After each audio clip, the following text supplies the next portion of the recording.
आइए नमस्कार प्रणाम, मैं राजा रणविजय आप सबों का फिर से स्वागत करते हैं हमारे भोजपुरी लाइट क्लासेज चैनल में।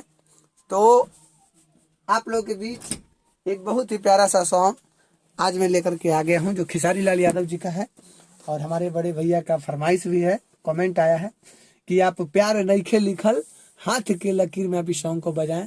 तो आइए मैं इस सॉन्ग को आज आप लोगों को बजा रहा हूँ ओरिजिनल स्केल से। ओरिजिनल स्केल जो है इसका बी माइनर से, ठीक है, बी माइनर यानी कि ये स्केल बी माइनर, ठीक है। कॉर्ड इसका ये लगेगा 1 4 8 1 2 3 4 5 6 7 8 यानी 1 4 8 ऐसे लगेगा। अब आइए गाना को शुरुआत करते हैं। मुखड़ा कि जान गई निये हो जान और जान गई नि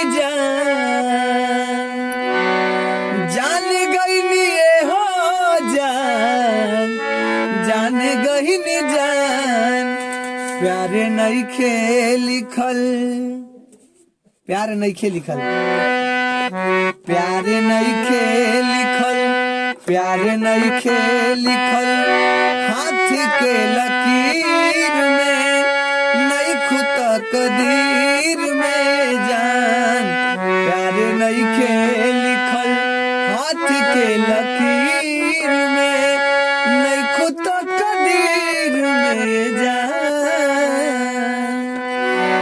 ये हो गया हमारा मुखड़ा। अब इसका अंतरा कैसा है?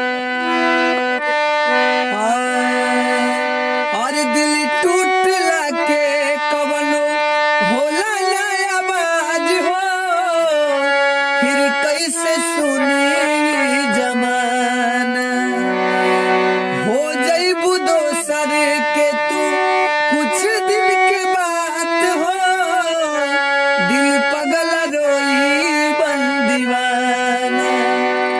इसको फिर से हो दिल टूटला के कवनो होला ना आवाज हो, फिर कैसे सुनी जमाना हो जइबू दोसर के तू कुछ दिन के बात बा, दिल पगला रोई बन दीवाना।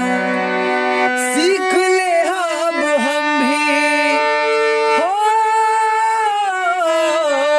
सीख ले अब हम भी गम में जिए के अदा, अब जिए के पड़ी पीरतिया के पीर में नइखु तकदीर में ये जान प्यार नइखे लिखल हाथ के लकीर में नइखु तकदीर में ये जान।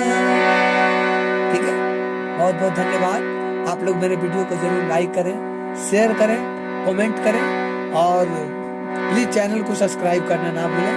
आप लोगों के लिए हमेशा मैं नया नया वीडियो लेकर आऊँगा और मेरे चैनल को सब्सक्राइब कर लें, बेल आइकन भी दबा दें ताकि हमारे हर नोटिफिकेशन वीडियो आप तक पहुँच जाए। ठीक है, बहुत बहुत धन्यवाद।